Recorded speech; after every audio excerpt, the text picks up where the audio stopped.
Your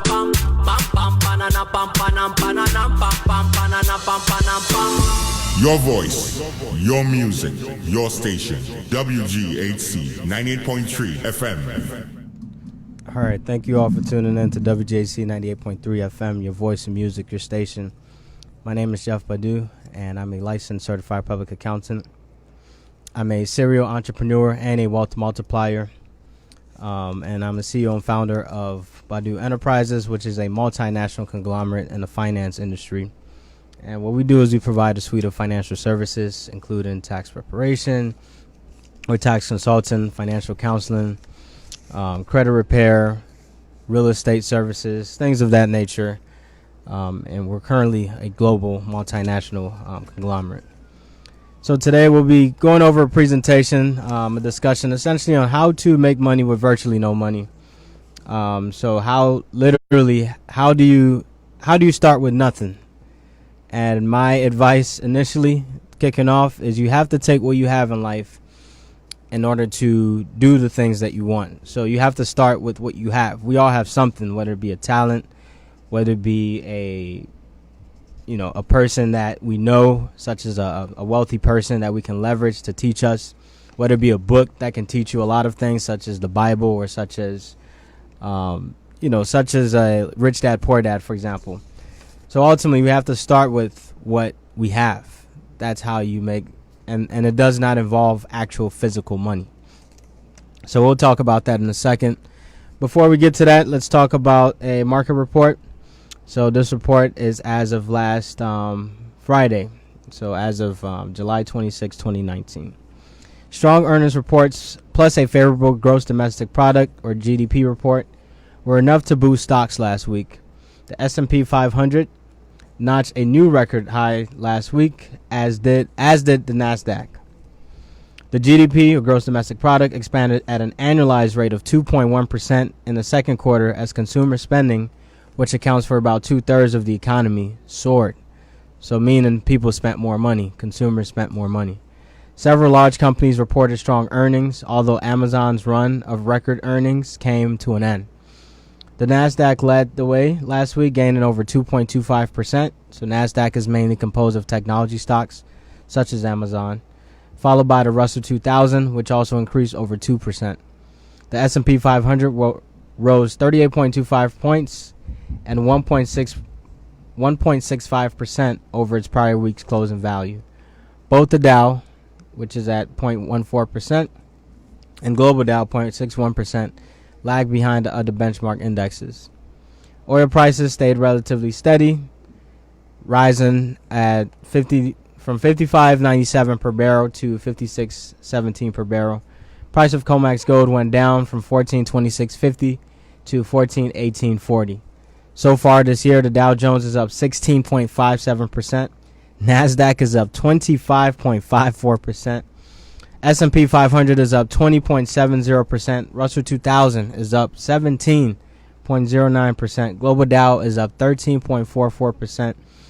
Federal Reserve have not changed interest rates so far this year, but there are rumors that they will reduce interest rates. But the benchmark index rate right now is 2.25% to 2.5%. 10-year Treasury is currently at 2.08%. So what does this mean? How do you make sense out of this? It means the market is growing. Life is growing. Things are growing. The stock market is growing. It's only heating up. So what does that mean for you? It might be in your best interest to get involved with something like this. When something is growing this fast, you're talking a 25% increase in the NASDAQ over the past year,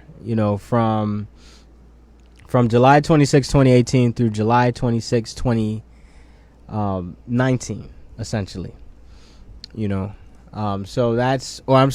December 31st, 2018 to July 26, 2019, 25%. That's a humongous jump.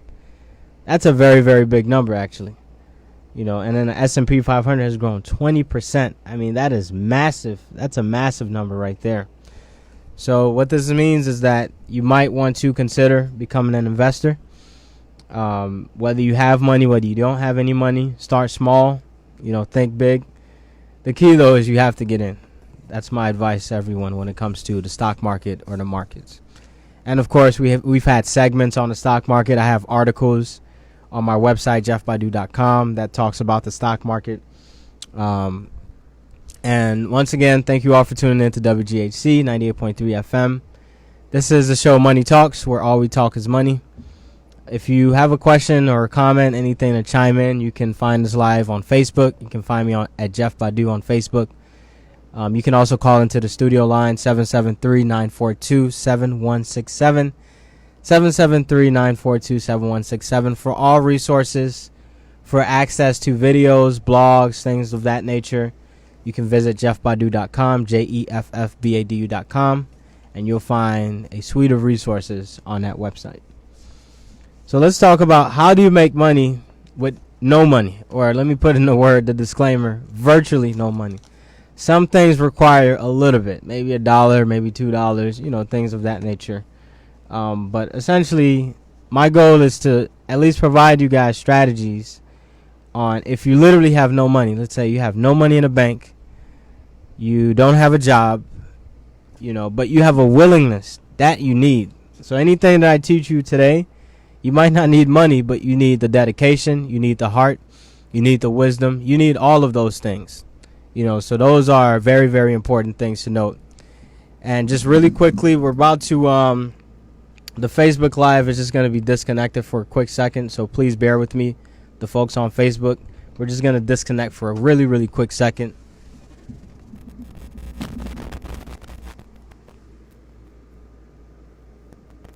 But definitely, how do you make money? How do you ultimately make money when you don't have any money or virtually little to start with? So remember, it takes heart, it takes dedication. You have to be dedicated if you really want to make it this far in life. You have to have a willingness to make the money. You can't just, even if you don't have any money, you have to have something in order to get there. So many of the millionaires out there actually started with little to no money. They didn't really start with anything. A lot of millionaires are actually self-made. Self-made, by the way, does not mean that you got there alone. It doesn't mean that you had no help in the process. It doesn't mean that your parents didn't give you advice. Self-made just simply means that you did not start off with money, basically. You didn't grow up in a family of money. You didn't inherit money, essentially. So if you're a self-made millionaire, it means that basically you did not inherit the money to become a millionaire. You essentially built your own net worth in order to get to that million. So that's very important to know. Self-made millionaire simply means you did not inherit it. Nobody gave it to you, handed it out to you. You had to work for it, and you had to build something essentially on your own. So very important to know the definition of a self-made millionaire. Doesn't mean that nobody helped you in the process to get there. Now, with these so-called millionaires, they had virtually nothing to lose. I mean, if you're starting with nothing, what do you have to lose? So it's very, very, very important to note that. So you have virtually nothing to lose, and ultimately you learn how to create something out of nothing. So you learn a skill. You had a skill set. Somebody taught you something. Somebody, you acquired knowledge. You might have went to school. You might have started a business. I remember we had a segment on how to become a millionaire. One of the fastest ways to become a millionaire is to start a business. A profitable, scalable business that can grow to the masses and can service the masses. So that's ultimately, the process of becoming a millionaire. And some of them learn how to make money with no money, which is what I'm going to teach you today. I'm going to show you guys strategies, tools, techniques on how to make money with no money, virtually no money. Let me put a big disclaimer out there. What it does, it takes a burning desire. It takes that willingness. You can't be on a couch all day and try to make money with no money. Now, you can start by building a business that can run on itself and then lay on a couch. But to start off, when you don't have anything, you have to work hard. You have to have the desire, the willingness. You have to have a wealth builder's mindset, somebody who's a go-getter, a hustler, somebody who's willing to really, really go out and get it, So you have to have that mindset, and you have to have that burning desire to want to be wealthy. So all of these strategies that I'm telling you, if you don't have the desire, if you don't have the willingness, if you don't have the courage, these strategies will not work at all. You might as well just not listen to the segment. So let's start with the first one. First one is real estate. This one is a little tricky and quite risky at that. Risky in the sense that if you really don't know what you're doing, you can really get screwed big time. But non-risky in the fact that real estate is one of the most controllable assets on the planet, if not the most controllable. Meaning that you can touch it, you can hold it. It's something that you can actually hold on to, essentially. Real estate is one way to make money with virtually no money. And one strategy that you can use, remember, there's multiple strategies, plenty of strategies out there, but one strategy is called the wholesaling strategy, which is the best strategy to use when you literally have no money to start with. But remember, you have to have the willingness, the mindset, the dedication in order to get these strategies going. You do not need money, though. You don't need physical, actual dollars to get started on these strategies. With wholesaling, what you have to do is you have to find a property, and it had better been the best property that you can find on the block. A great property, slam dunk. How you do this is you can go out to the neighborhoods, you can knock on people's doors, you can put flyers up. We buy houses. There's a company called We Buy Ugly Houses, basically. And you can put flyers, you can put whatever it is. And what people do is they'll call you and say, hey, I have a house for sale. I need to sell this house. I'm having a hard time. I just went out. Maybe I'm underwater on a mortgage. Maybe I'm looking to retire. I just need some cash. I just want to get rid of this property. So you find a property, a slam dunk property. Key things to look for in this property is you have to make sure the property has a good, what's known as ARV, or after repair value. Meaning that, and these houses, by the way, that you're picking up, they're normally beat up. They normally need some renovation. So you find an underpriced property at a really, really good value. Same thing with a stock. When you're buying and selling stocks, you find an undervalued stock that can sell for an overvalued, or an undervalued stock, essentially, meaning that people, or another way to put it, a stock that is essentially at a low price, but is a steal, basically. It's valuable. And these are usually startup companies or an IPO. They come out, some might be expensive. For example, let's say a company like Lyft or Uber, they might come out as expensive. But if you really, really get in early, you'll get it at a cheap enough price, but you'll get a great value on it. Same thing with real estate. You go to a seller and say, hey, I want to buy your house. This is a great property. Always run the numbers before you do anything. You can initially contact them, but you find after repair value. How you do that is you find comparables in the area.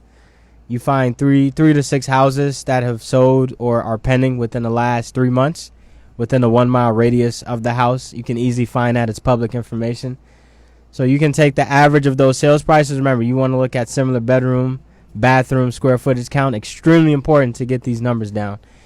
If the properties that you're looking at have a basement, please make sure that yours has a basement too. Finished basement versus unfinished. You want to look at these factors when you're evaluating the value of a house. Another easy way to get the value of a house is to take the price per square footage.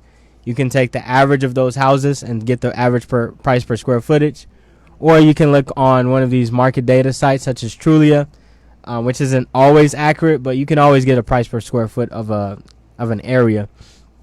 Of course, try to find an area that's try to find the price that's closest to your building. So you want to determine the after repair value. That's the first thing we look at. First number we look at in real estate is after repair value. And then you want to back into, if somebody's looking to finance this property, they're going to incur closing costs, finance costs. Those are usually 10% of after repair value. If you need a formula, just shoot me an email, jeffbadu@gmail.com. I'll shoot you a template that I use in order to evaluate real estate. But ultimately, you need to know the after repair value. That's the first thing you need to know.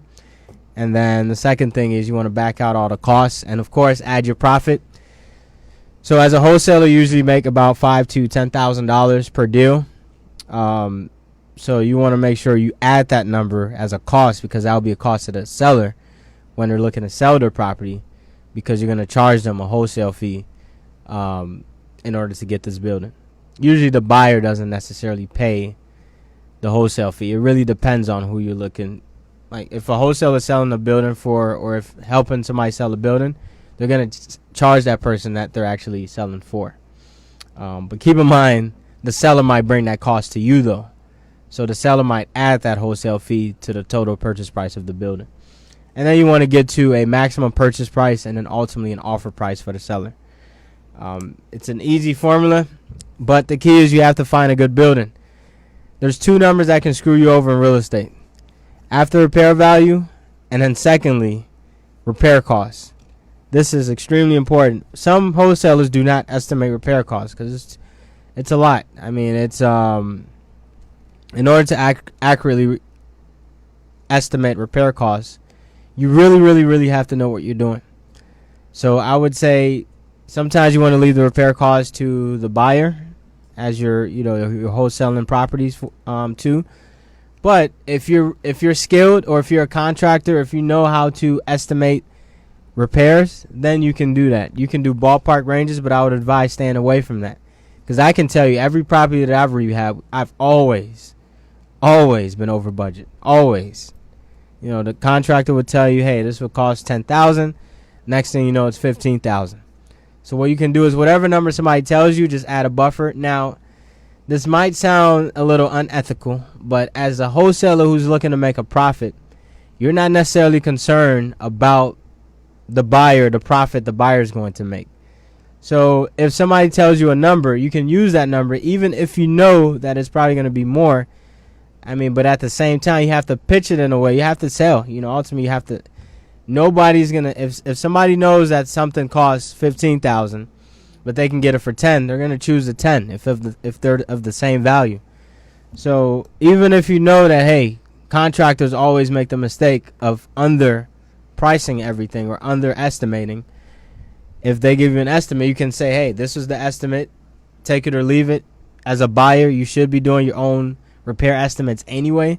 So if your buyer comes in at a higher number than you do, then it's like, okay, you might come to a middle ground. Ultimately, you have to pitch a price to the buyer, and you have to get it. So the first step, remember, you find a property. Second step is to get it under contract.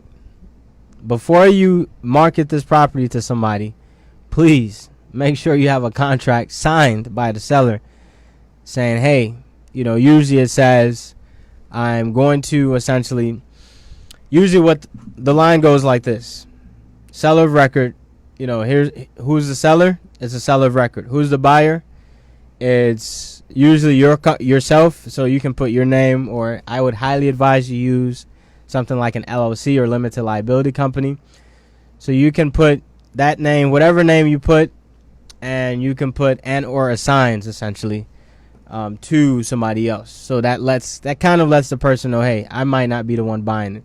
But ultimately, they don't really mind as long as you can sell them the property. What the seller cares about is that you can sell this property for them at the agreed upon price. What the end buyer cares about is that they're getting a good quality property that they can sell or rent out for a nice return on investment. So second step is to get it under contract. Third step is you turn around and you sell your contract. You're not selling the building. You're selling your rights to the contract.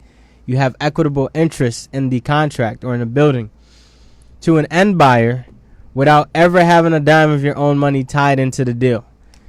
Now, here are some caveats. Unfortunately, you do have to have at least $1 involved, or some say $10 involved in this transaction. So that's why I say virtually no money. You don't necessarily legally, to have a real estate contract, there has to be some sort of consideration. And I'm not an attorney, so please don't take any direct legal advice. But from what I know, legally, you cannot have a legal real estate contract, unless there's some sort of, they call it earnest money down payment, however way you want to call it. So you have to have, usually people do about $10. $10 is the earnest money that you would charge, that the seller would basically charge you, and then you can also go ahead and charge earnest money to an end, to an end buyer ultimately. You can say, okay, well, this person charged me 10 for your earnest money. Usually you want a high enough earnest money. So your earnest money can be, $1,000, $2,000. And if the seller or if the end buyer does not close or they don't do something within that stated contract period, you actually get to keep the earnest money because it's now your contract. So what you're selling, remember, you're not selling the property. You're selling your rights to the contract. So that person takes over that contract. They take over the initial contract. So your earnest money is protected by the second contract, or their earnest money. If they default on a contract, then you get to keep that money because it's on your contract now. So you have two contracts involved, one between the seller and the wholesaler or yourself, and then another between a wholesaler and a buyer. And then at the end, you're connecting the seller to the end buyer. The goal is to, protect identities and things like that. Usually people don't release the identity of the end buyer until earnest money is turned in and paid. So that's also something to keep in mind. Always remember, the seller cares about selling their property at a good enough price. The buyer cares about being able to get the property at a good enough price and ultimately make a profit on that property. So it's a win-win. And your job is to collect your wholesale fee and make everybody happy. You're basically the middle person, or you're the middleman. You're collecting $5,000 to $10,000 on each transaction. Great way to get started in real estate. It teaches you a lot. This is how I really started. It teaches you a lot about the psychology of a buyer and a seller. Some of the things they look for in properties. So it makes your decisions better because you'll know what that buyer might be super experienced. And they might say, hey, this repair estimate is really off. Where'd you get your numbers from? And if they ask where you get your numbers from, try to back it up. Ultimately, the buyer should be the one that's doing their own due diligence and find after repair value, the repair cost. Some buyers might take your word for it, which is not good in real estate. It's not good for anybody.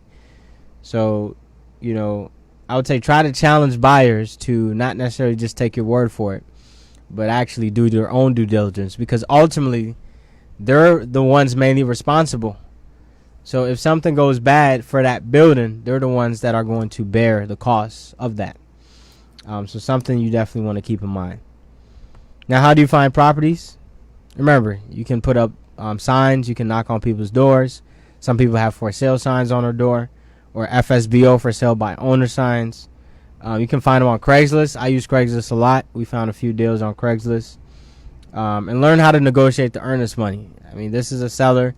They're motivated. Usually you find a motivated seller, somebody who really wants to sell their property. The last thing they want to think about is some earnest money. They usually prefer cash deals. So wholesaling works really well in cash deal scenarios. And a loan scenario doesn't work too well. So most wholesalers prefer that you close with cash. So you have to have cash. And then also make sure. So if you really want to take this strategy to the next level, starting out doing this is cool, but you want to do reverse wholesaling, meaning you find a buyer first, ask the buyers for their criteria, ask the buyers what they want, create a list, see who has money, who likes this area, who likes that area. Do that first before you find the seller. It's called reverse wholesaling. That one, it makes it much easier for you. You'll close much quicker because you already know the end buyer. Remember, before we sell something to somebody, we have to know what that person wants. So direct wholesaling is not really an effective strategy. A lot of wholesalers struggle because they don't know who the end buyer is. They're just playing free for all. They're just asking people, hey, do you want to buy? But how about what the buyers want first before you sell to them? It's much easier. Well, I would take it back. I take what I was about to say back. It is much harder to find a building than to find a buyer for that building. But at the same time, I would try to find and make sure you create a list. Create an email list. Send this out to people.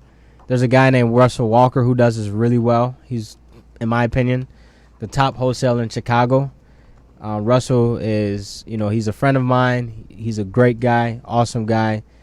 And he can really teach you a lot about real estate. He actually has a coaching program that he offers to teach people how to effectively wholesale real estate properties.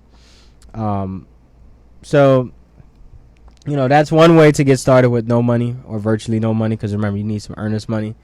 Hey, worst come to worst, you can borrow this from your parents, borrow this from somebody. $10 isn't really going to kill you. Once you build up enough money, or once you've done enough deals, it is the hope that you can move on to the more advanced strategies such as fix and flips, or even better, in my opinion, you can you go to rental properties where you hold properties for the long term. With fix and flips, you can still make money with no money, because they have people such as hard money lenders, which you have to be careful with. There's do hard money. There's lending homes. There's Lima One Capital. Do hard money is the only one of those three that I know can do no money down deals, meaning you literally put in 0% down and they'll still fund the entire transaction, including the repairs. So the key here is you have to find slam dunk great properties. When I first started out in real estate, I was on the computer at least an hour a day looking for properties. It does require work. Remember, none of these strategies work if you don't have the dedication, the willingness, or the mindset and the desire in order to be successful with these strategies. If you're just like, oh yeah, let me just find a property, once every week, so that's really my advice when it comes to that. And then, so once you do a few flips, or once you do a few wholesales, you can move on to rental properties and build a never-ending stream of wealth. Remember, 9 out of 10 millionaires got there or crossed that millionaire line through real estate. So very important to note. And you have to be willing to learn. You have to have the desire and the drive to do it. Remember, success is all about mindset. Success is not about, it does involve money, but success is more about mindset and execution. Those are the most important components when it comes to success. A few things to note. We have about 20 minutes or so, or 15 minutes or so. We'll wrap up around 7:55 Central. A few things to note. Although you don't need a perfect credit score with some or all these strategies, remember, this strategy I just talked about, I have not mentioned the words credit score at all, like throughout this entire segment. Meaning you don't need good credit to wholesale a property. They don't care about your credit. You don't need income, debt to income ratio. They don't care about that. You don't even need a job to wholesale. They care about good buildings and the ability to make a profit. That's all. So, but although you don't need a perfect credit score with these strategies, can you imagine how much easier it would be? Let's say you could not wholesale. Sometimes we fell into the trap where we could not wholesale the building. So guess what we did? We just bought it ourselves. We just did all that work. We went through all that analysis. We've turned in earnest money. We've done all of that. Remember, we can still buy this building because we have the rights to the contract. We have about 30 days to close. We usually have about a 10-day inspection period. 5-day inspection period, maybe a 10-day attorney review. 30 days to close. There might be a mortgage contingent. We can throw so many contingencies in that contract. So sometimes we can buy the building ourselves, which we've done that before. It would be so nice if you had decent credit. And by decent, I just mean at least a 600 credit score. Hey, if you have a 720, how can that hurt? The higher the credit score, the better. Now, if you have an 850, you might want to consider leveraging a little bit more, because perfect credit isn't necessarily good credit. As a matter of fact, anything that's perfect in life, something might be wrong there. Not saying don't strive for perfection, but I'm just saying if something is 100% perfect, something might be a little off. And if lower than 600, consider going through something like credit repair or credit counseling, which is a service that we do offer through the enterprise as well if you ever need help.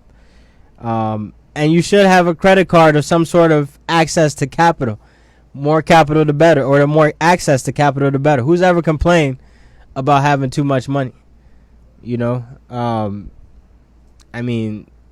you have money sitting there and you know how to use it, the better. If you don't want to wholesale, then fine. Go out and buy the property. Go out and buy some rental properties. There's nothing wrong with that.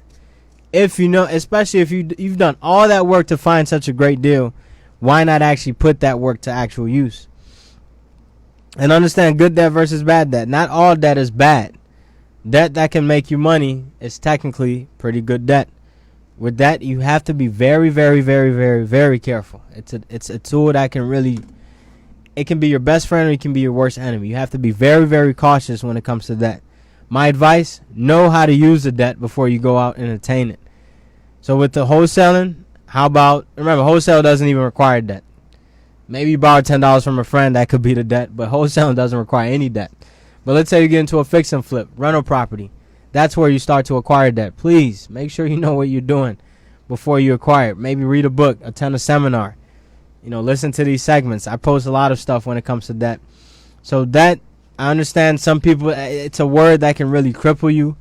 It's a word that some people are like, oh, it's such a word that's like just such a negative, it has such a negative connotation behind it. But not all debt is bad.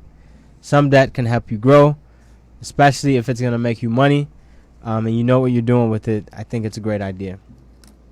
So that's real estate. Next one is car rentals. This one might require some level of capital, just a little bit, but not too much. I started with literally nothing in this business other than a car, but I didn't need that car. I could have went to finance a car and put no money down on it. So sites such as Turo, and there's one called Hire Car, which I don't use anymore. I personally use Turo only. Allow you to rent out your personal car or business car, any sort of car you have. If you have no money and you have a car, or if you have no money and no car, you can rent out your car or someone else's car, or you can go out and finance a car in order to get some extra income. I'll tell you the story about this. So for me, I started my businesses. I launched my first business in September of 2016. That was my tax firm, Badu Tax Services. I launched that business in 2016. I had been doing taxes for 6 years before that. So since 2010, I was doing taxes. 2016, I left my full-time job at PwC or PricewaterhouseCoopers and started this business. It cost $5,000 to start that business, and it was all funded through savings. So that business required money. That was not a no money down strategy. However, I could have went out, borrowed the $5,000, and started making money over time. A tax business is one that can take off the ground very easily if you know what you're doing. If you know how to market it, of course, you have to know how to do taxes or learn or find somebody that teaches you how to do taxes. As a matter of fact, we offer a program in our firm where we can teach an individual how to do taxes for virtual no money, and they can become a contractor of the firm and start making money. One of our, some of our producers or some of our independent contractors, they're approaching six figures in income by doing taxes. It's not, it's not any recruitment platform or anything like that. We just want people that want to learn how to do taxes for people and continue our mission of helping people maximize their financial security. But I also started a car rental business, which essentially I had, my first car was a Mazda 3. And, I had been driving Uber when I left PwC from September through December. I needed something to do, something to make some income. Had some money in the bank. I had about $10,000 in the bank, used $5,000 to fund the tax business. But I needed income. You should never be stagnant on your income. Never have zero streams of income. So I needed something extra. I started tutoring. That required no money. It required knowledge. It required wisdom. It required a willingness to learn. No money involved in the tutoring business, and it jumped off immediately. I was going through a site called Wisant. So no money involved in that strategy. And then I also started renting my car. I started driving Uber. I started driving Uber for a little bit, and then tax season came about, and it was like, okay, well, I can't really do Uber and do taxes at the same time. Taxes pay way more money than the Uber. So I was like, well, my car is also going to be sitting because 95% of our work is virtual. So I found a site called Hire Car, which I do not use anymore. So I do not endorse or recommend that platform. And put my car on the site, 2012 Mazda 3. And somebody booked it for $1,000, literally for 30 days. And I was like, wow. I can be making this money. Like, I didn't put any money into it. I didn't need any down. It was a car that I own outright. $1,000 went into the bank, and they paid you up front. Now, of course, the site gave me some issues later down the road and all that, so that's why I use a different platform. But imagine $1,000 every month. That's $12,000 a year, and the car was fully paid off. So basically, all of it minus repair costs and insurance would have went to profit. So I bought my second car. It was a Mercedes-Benz, which unfortunately was totaled this year by a car renter. Somebody rented the car, totaled it. You know, it's already been paid off and insurance checks and everything like that. Bought that car, no money down. I went to the dealer. I was like, hey, I need a car. You know, I just need a car for use. You know, whatever I'm using it for, that's none of their business.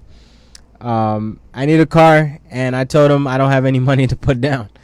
You know, of course I did have money to put down, but I said no money down. So they said, okay, we'll find you a car. You know, I actually knew the car that I wanted. So I went into the lot, got the car, put no money down. Then the very next day, somebody booked the car. It was listed for, I believe, $79 per day. There's a pricing tool technique. We don't ever use like zeros or, you know, we use nines at the end usually, or numbers that aren't typical when we price products or services. So $79 a day. And then the next day somebody booked it. The nice thing with Turo, that one was on the Turo platform, is Turo would put you up at the top of the ranking once you list a new car. So people kept booking every weekend. It kept getting booked. Within the first 24 hours of owning a car, that car became profitable. Zero money down into it. $0 into the car. Like literally zero into the car, because everything was financed. And $79 came into the bank account the next day. So that was a no money down strategy, and of course the car became profitable. And once all said and done, after the car got totaled and everything, it made a nice, very, very nice profit. And of course you get depreciation and all those tax benefits along with the car. So you can rent out virtually anything nowadays. You know, you can leverage your own asset to build up cash, whether it be a car you own, whether it be a car you finance with no money down, or of course you can put a down payment. But remember, our focus today are no money down strategies, little to no money down strategies. So assuming you have decent credit, now you have to have decent credit. There are some dealers that would accept even a 500 credit score, you know, so you don't really need the decent credit. As a self-employed person, you probably need some bank statements and things of that nature. But decent credit, let's just say, go to a dealer, you finance a car with no money down and rent it out to somebody else. You know, of course, you take good pictures. You know, you want to make sure that the description of the car is great. So if you need to learn how to sell, or before you do this, probably learn how to sell or learn how to sell to a customer. You know, so take a sales course, or, you know, look up. And remember, so much stuff is free on YouTube nowadays. It's crazy. You know, so if you want to learn how to sell, there's people like Ty Lopez who teach you how to sell. So very, very important to note. And then continue purchasing more cars as you build up cash flow. I have a friend who has now about 27, 28 cars. You know, he buys them from the auction, or he buys them all cash, basically. You know, so very, very, very important to note. And you will have a large portfolio of income producing properties. And these are rental properties too. Real estate, rental properties are not just real estate. The thing that sucks about the cars is they're short term. Cars don't last that long. Properties last way longer. So this is more of a short term type of strategies. I personally started out with one car and eventually grew to about 13 cars. Now we're scaling down just a little bit because we want to put more investments into the tax business. We're acquiring more tax firms at this time. We're in acquisition mode. Even in real estate, we've sort of slowed down a little bit. But, hey, if we see a great deal, we're actually going to buy it. So we've slowed down on the investment side a little bit. We're moving more to tax investments. So we're focusing on the core business a little bit more. And, hey, use a credit card if necessary for the down payment. Nowadays, you know, auto dealers, they accept credit cards. They need to sell cars. People aren't buying cars anymore, apparently. So it's something you can do. Next thing is start an online store. Sites such as Shopify allow you to run an online store without physically owning a single product. So you can be a third-party seller of a product. You can sell brand name products without ever owning them. And the key is you must know how to market well. You have to be a marketer. So people like Ty Lopez, he has a course that teaches you how to sell products on Amazon and online. He's a very wealthy individual who started, retail businesses, online retail. He also, of course, owns real estate and cars and things like that. But this is a great way to start with nothing. You don't need any money for some of these sites. Any money, eBay, all these things. You just need a willingness and a dedication. That's the thing that I really want to get to. If you really want to make money or build wealth, it's not more about the money. It's more about the desire, the willingness, the habits, the consistency, the persistence, which is something that we learned a lot about at church. We had a youth camp this past weekend. So you can run an online store from your living room, your boxers, however way you want to do it. Literally make no money. You can make money without a single dime of your own money involved. So very important to note that.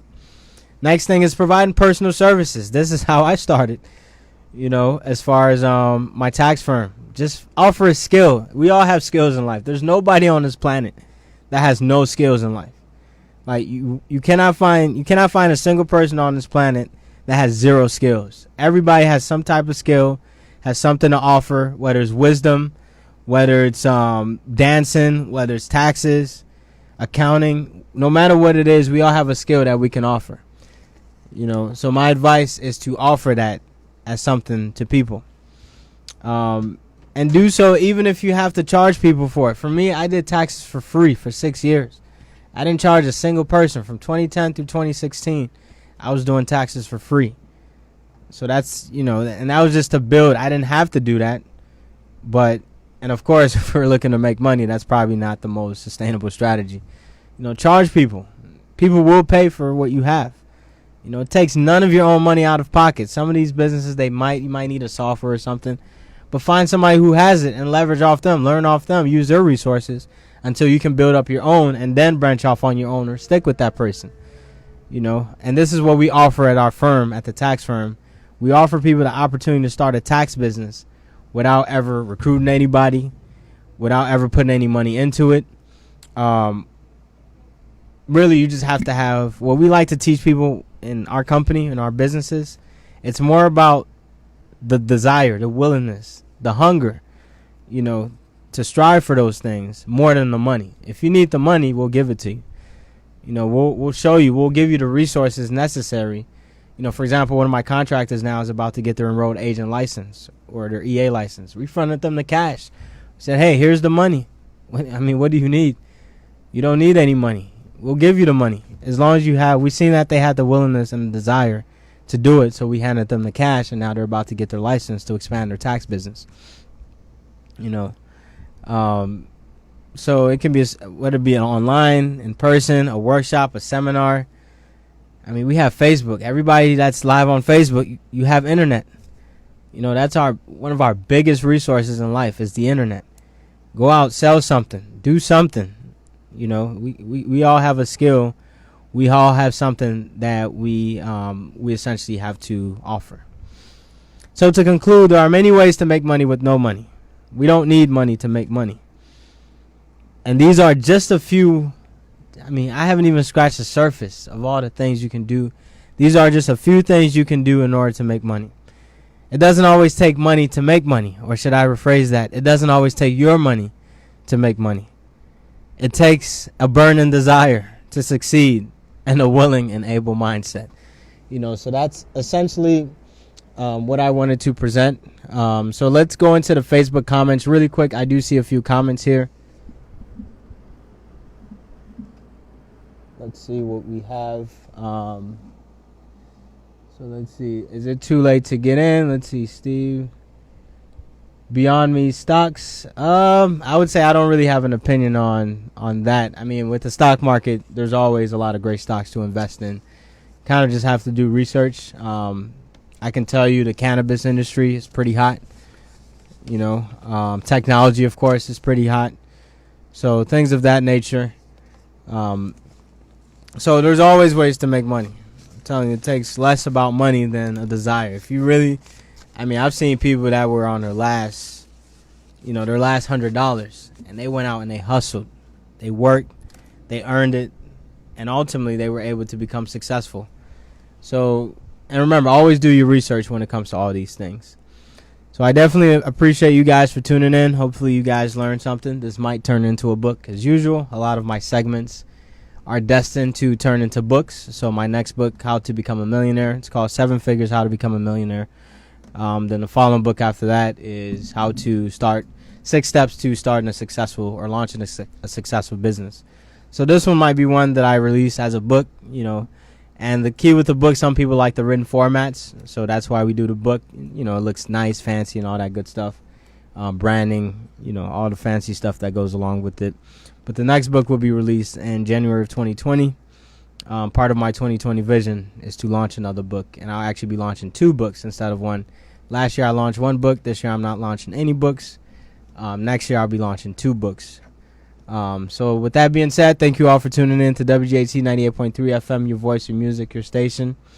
My name is Jeff Badu, and I look forward to continuously delivering you all some content. Thank you. You're listening to WGHC 98.3 FM.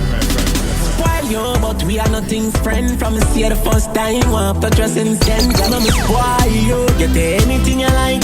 Long as you are right, then me alright. Me know you man, that's why I'm alive. Your voice, your music.